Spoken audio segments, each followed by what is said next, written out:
سیرت کیا ہے؟ آپ صلی اللہ علیہ وسلم کی پوری حدیث سیرت ہے۔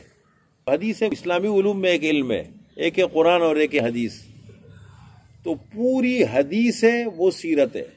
دو باتیں سمجھے، حدیث کس کو کہتے ہیں؟ تین چیزوں کا نام حدیث ہے۔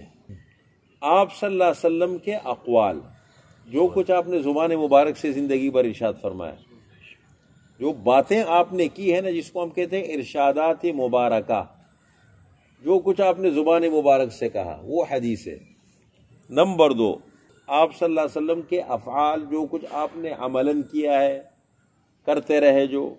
نمبر تین، آپ کی تقریرات۔ تقریر کس کو کہتے ہیں؟ ایک تو اردو میں ہم کہتے ہیں نا تقریر، جس وقت ابھی میں تقریر کر رہا ہوں آپ کے سامنے، ایک اس کو تقریر کہتے ہیں۔ حدیث کی اصطلاح میں تقریر اس کو نہیں کہتے ہیں۔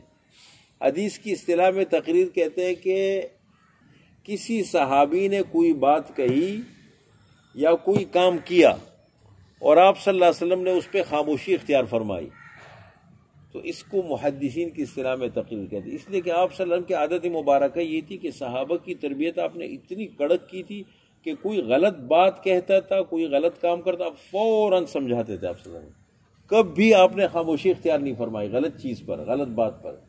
تو آپ صلی اللہ علیہ وسلم کا خاموش ہو جانا صحابی کی کسی بات پر، کسی عمل پر، یہ کس بات کی نشانی ہے؟ اس کا مطلب یہ وہ ٹھیک ہے۔ اگر وہ بات ٹھیک نہ ہوتی، وہ کام ٹھیک نہ ہوتا، تو آپ صلی اللہ علیہ وسلم خاموشی کبھی اختیار نہ فرماتے۔ تو حدیث کتنی چیزوں کا نام ہے؟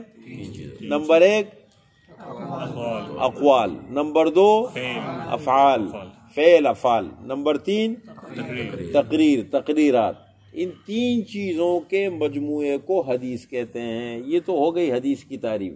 اب میں آپ کو بتاتا ہوں، یعنی آپ صلی اللہ علیہ وسلم کی حدیثوں کو جب محدثین نے جمع کیا اور حدیث کی کتابیں بنی، تو جتنی بھی حدیث کی کتابیں بنی اس میں ٹوٹل 8 عنوان ہیں۔ کتنے عنوان ہیں؟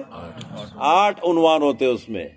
سیر، آداب، تفسیر، عقائد، فتن، احکام، اشرات، مناقب، یہ عنوان باندھتے ہو۔ پھر کیا کیا ہوتے اس میں، وہ ایک الگ چیز ہے، یہ میں ایک ایک کر کے آپ کو بتاؤں گا انشاءاللہ۔ حدیث کی کتابوں میں آپ کو یہی 8 عنوان ملیں گے بس۔